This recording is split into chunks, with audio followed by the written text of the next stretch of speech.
Brazil ভক্তদের জন্য স্বস্তির ছবি। প্রথমবারের মতো দলের সঙ্গে নেইমার জুনিয়র বেস ক্যাম্পে ফুটবল পায়ে কাজ শুরু করেছেন ব্রাজিলিয়ান নাম্বার 10।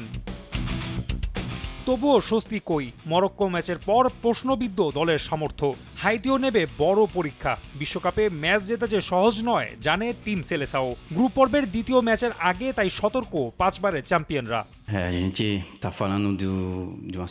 এমনটা ভাবার সুযোগ নেই যে হাইতিকে আমরা সহজেই বড় ব্যবধানে হারিয়ে দেব। আমাদের মাটিতে পা রেখে চলতে হবে, কারণ এই মুহূর্তে আমাদের জন্য গুরুত্বপূর্ণ হলো 3টি পয়েন্ট। তারা বেশ ভালো দল, ম্যাচটা বেশ কঠিন হতে যাচ্ছে, তাই আমাদের সবার আগে জয় নিয়েই ভাবতে হবে। Será jogo muito difícil, no qual a gente tem que অবশ্য শক্তিমত্তা বিবেচনায় যোজন যোজন পিছিয়ে ক্যারিবিয়ান অঞ্চলের দেশটি 1974 সালে খেলেছিল সবশেষ বিশ্বকাপ। এরপর 5 বছর দর্শক কাতারে থাকার পর অবশেষে পা রেখেছে বিশ্বমঞ্চে।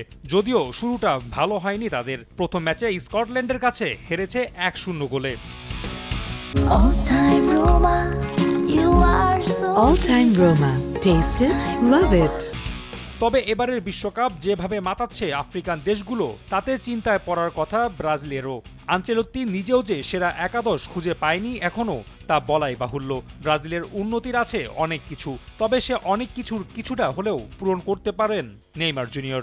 sou jogador, uma pessoa mais আমরা তার পুরোপুরি সুস্থ হয়ে ওঠার জন্য ও দলে ফিরে পাওয়ার জন্য প্রার্থনা করছি, কারণ সে শতভাগ ফিট থাকলে আমাদের সবচেয়ে ভালোভাবে সহায়তা করতে পারবে।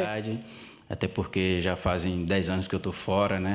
আগামী 20 তারিখ ফিলাডেলফিয়ায় নিজেদের দ্বিতীয় ম্যাচে মাঠে নামবে ব্রাজিল। ড্র দিয়ে শুরু করা সেলেসাওদের জন্য জয় বেশ গুরুত্বপূর্ণ সেরা একাদশ খুঁজে পাওয়াটাও।